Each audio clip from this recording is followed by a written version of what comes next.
ابن شہاب نے بیان کیا اور مجھے عبد الرحمن بن مالک مدلجی نے خبر دی، وہ سراقہ بن مالک بن جاشم کے بھتیجے ہیں، کہ ان کے والد نے انہیں خبر دی اور انہوں نے سراقہ بن جاشم رضی اللہ عنہ کو یہ کہتے سنا کہ ہمارے پاس کفار قریش کے قاصد آئے اور یہ پیشکش کی کہ رسول اللہ صلی اللہ علیہ وسلم اور حضرت ابو بکر رضی اللہ عنہ کو اگر کوئی شخص قتل کر دے یا قید کر لائے تو اس ہر ایک کے بدلے میں 100 اونٹ دیے جائیں گے۔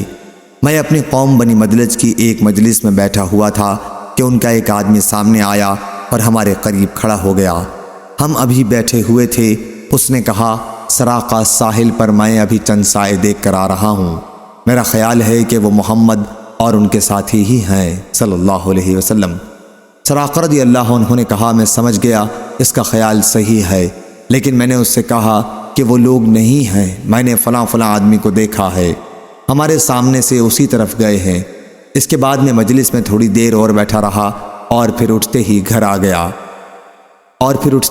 گیا اور اپنی لونڈی سے کہا کہ میرے گھوڑے کو لے کر ٹیلے کے پیچھے چلی جائے اور وہیں میرا انتظار کرے۔ اس کے بعد میں نے اپنا نیزہ اٹھایا اور گھر کی پشت کی طرف سے باہر نکل آیا۔ میں نیزے کی نوک سے زمین پر لکیر کھینچتا ہوا چلا گیا اور اوپر کے حصے کو چھپائے ہوئے تھا۔ سراقہ یہ سب کچھ اس لیے کر رہا تھا کہ کسی کو خبر نہ ہو، ورنہ وہ بھی میرے انعام میں شریک ہو جائے گا۔ میں گھوڑے کے پاس آ کر اس پر سوار ہوا اور سوا رفتاری کے ساتھ اسے لے چلا، جتنی جلدی کے ساتھ بھی میرے لیے ممکن تھا۔ آخر میں نے ان کو پا ہی لیا۔ اسی وقت گھوڑے نے ٹھوکر کھائی اور مجھے زمین پر گرا دیا، لیکن میں کھڑا ہو گیا اور اپنا ہاتھ ترکش کی طرف بڑھایا۔ اس میں سے تیر نکال کر میں نے فال نکالی کہ آیا میں انہیں نقصان پہنچا سکتا ہوں یا نہیں۔ فال اب بھی وہ نکلی جسے میں پسند نہیں کرتا تھا، لیکن میں دوبارہ اپنے گھوڑے پر سوار ہو گیا اور تیروں کے فال کی پرواہ نہیں کی۔ پھر میرا گھوڑا مجھے تیزی کے ساتھ دوڑائے لیے جا رہا تھا۔ آخر جب میں نے رسول اللہ صلی اللہ علیہ وسلم کی قرأت سنی، حضرت صلی اللہ علیہ وسلم میری طرف کوئی توجہ نہیں کر رہے تھے، لیکن حضرت ابو بکر رضی اللہ عنہ بار بار مڑ کر دیکھتے تھے، تو میرے گھوڑے کے آگے کے دونوں پاؤں زمین میں دھنس گئے۔ جب وہ ٹخنوں تک دھنس گیا تو میں اس کے اوپر گر پڑا اور اسے اٹھنے کے لیے ڈانٹا۔ میں نے اسے اٹھانے کی کوشش کی، لیکن وہ اپنے پاؤں زمین سے نہیں نکال سکا۔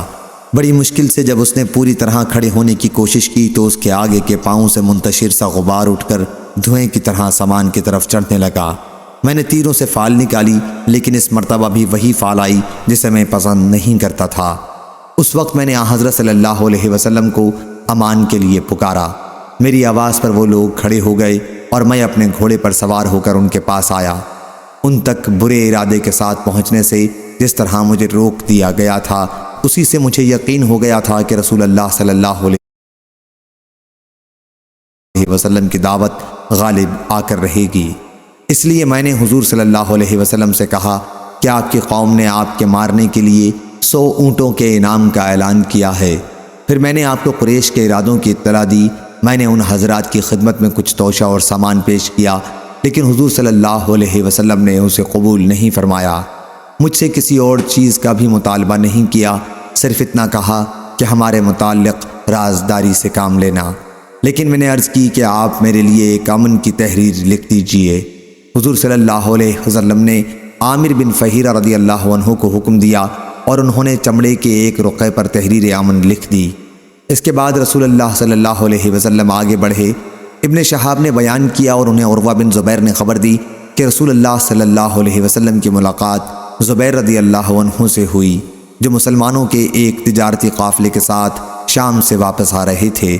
زبیر رضی اللہ عنہ نے حضور صلی اللہ علیہ وسلم اور ابو بکر رضی اللہ عنہ کی خدمت میں سفید پوشاک پیش کی۔ ادھر مدینے میں بھی مسلمانوں کو حضور صلی اللہ علیہ وسلم کی مکے سے ہجرت کی اطلاع ہو چکی تھی، اور یہ لوگ روزانہ صبح کو مقام حرہ تک آتے اور انتظار کرتے رہتے، لیکن دوپہر کی گرمی کی وجہ سے دوپہر کو انہیں واپس جانا پڑتا تھا۔ ایک دن جب بہت طویل انتظار کے بعد سب لوگ واپس آ گئے اور اپنے گھر پہنچ گئے تو ایک یہودی اپنے ایک محل پر کچھ دیکھنے چڑھا۔ اس نے حضرت صلی اللہ علیہ وسلم اور آپ کے ساتھیوں کو دیکھا، سفید سفید چلے آ رہے ہیں یا تیزی سے جلدی جلدی آ رہے ہیں۔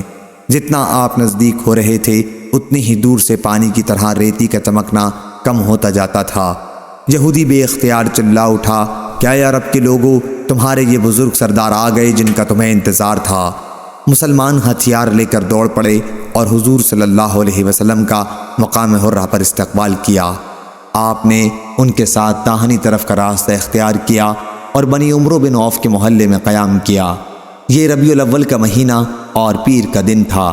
ابو بکر رضی اللہ عنہ لوگوں سے ملنے کے لیے کھڑے ہو گئے اور رسول اللہ صلی اللہ علیہ وسلم خاموش بیٹھے رہے۔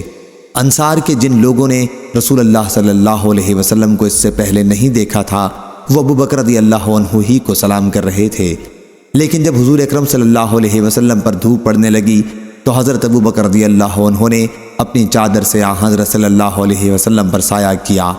اس وقت سب لوگوں نے رسول اللہ صلی اللہ علیہ وسلم کو پہچان لیا۔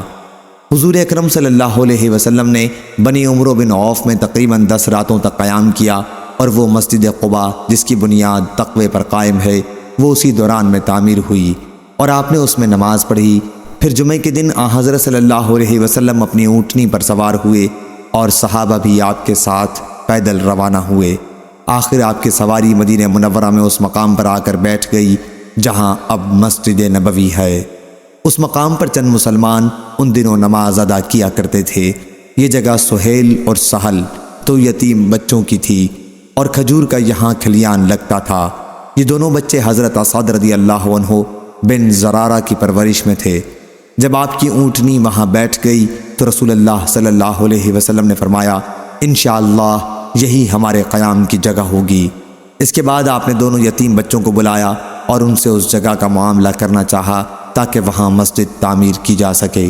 دونوں بچوں نے کہا کہ نہیں یا رسول اللہ صلی اللہ علیہ وسلم، ہم یہ جگہ آپ کو مفت دے دیں گے، لیکن حضور صلی اللہ علیہ وسلم نے مفت طور پر قبول کرنے سے انکار کیا، زمین کی قیمت ادا کر کے لے لی اور وہیں مسجد تعمیر کی۔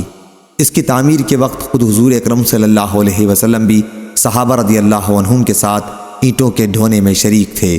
اینٹ ڈھوتے وقت آپ فرماتے جاتے تھے کہ یہ بوجھ خیبر کے بوجھ نہیں ہے بلکہ اس کا اجر و ثواب اللہ کے یہاں باقی رہنے والا ہے اور اس میں بہت طہارت اور پاکی ہے۔ اور حضرت صلی اللہ علیہ وسلم دعا فرماتے تھے کہ اے اللہ اجر تو بس آخرت ہی کا ہے، پس تو انصار اور مہاجرین پر اپنی رحمت نازل فرما۔